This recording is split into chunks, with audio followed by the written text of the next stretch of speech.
Hey everybody, Amy from the Chaos Kitchen here, and today we're making my most hotly requested bread, sourdough focaccia.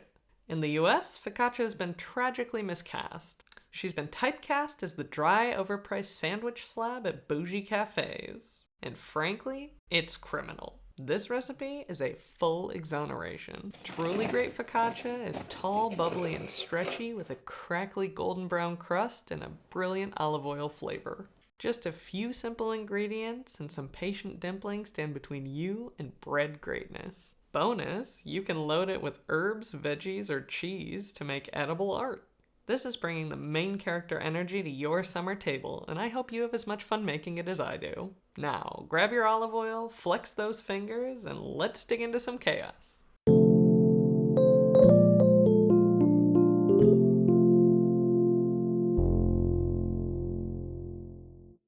Snap a screenshot now to dimple along with me, or head to amyschaoskitchen.com for the full recipe and more Italian flair. Now, this recipe is a quick ditty. Start by adding your water to a bowl, then pour in your starter and salt and whisk together till murky. I've used discard, I've used starter fresh out the fridge here. In a perfect world, we're working with a starter that's been fed and risen to just past doubled and puffy on top, but this recipe is forgiving as a no-no with rosé. If you have an established starter at any stage, barring hooch, it should do you just fine. Now it's time to dump in the flour and mix until completely incorporated. No kneading, save those muscles for another recipe.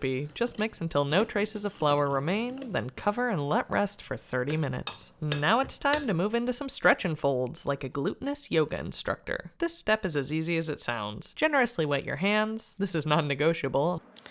Oops. Unless you like being a human flytrap. Then, using quick hands, gently grab yourself a little doughy love handle and pull it straight up until you feel some resistance. We don't want our dough to tear though. Once it's stretched, drape the flap over the rest of the dough, give your container about a quarter turn, and repeat, re-wetting your hands as needed. Stretch the dough about 6 to 8 times in total until the dough starts to form a rough ball. I finish off with a little scooping action for flair, but this is not totally necessary. A light touch in the stretch and folds is totally key here. If you watch anyone handling a high hydration dough, you'll see minimal touching points and quick hawk-like movements. These doughs are giving quicksand vibes, so try and only handle it strategically with a few generously wetted fingertips. Once we've stretched and folded to our heart's desire, we let this dough rest for about 4 hours or until slightly risen but not quite doubled in size. Give it a spirited jiggle, deflate it, oil a plastic container, and flop your dough ball in. Tuck that little doughboy into bed in the fridge overnight for maximum flavor and gluten development. Now, this showstopper usually makes an appearance at big spread dinners with a rotating array of seasonal dips for me, so I swipe my dough from the fridge around noon for the final rise. We're generously buttering a 9x13 pan, holla at ya Wilton, and dumping 2 tablespoons of olive oil for starters. Then we're flopping out our dough, folding each side over itself, and flipping seam side down for some nice surface tension.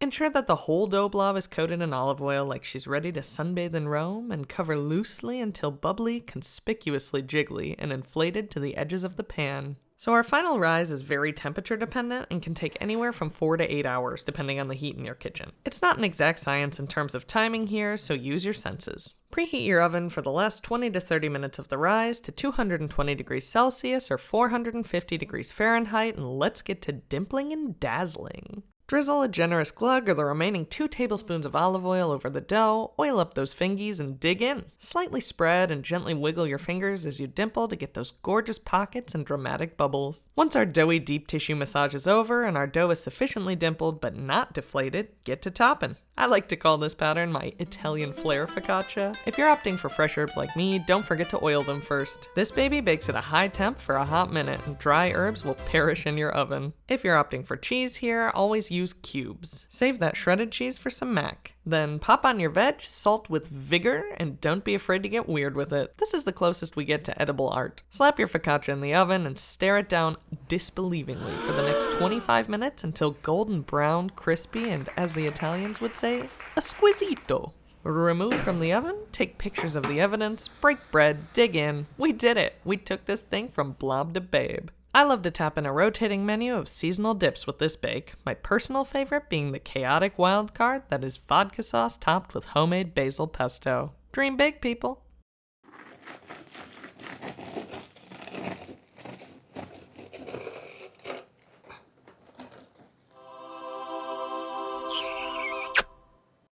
Alright, Focaccia fam, are you a purist who lets the olive oil do the talking? Or do you consider it more furniture for your sandwich toppings? Do you feel awkward about that dimple and jiggle? Or are you smashing subscribe and blushing for more? Hit me up in the comments below and let me know. We drop new episodes here every Thursday. I look forward to seeing you next time in the Chaos Kitchen. And remember, no rules, just salt. Oh.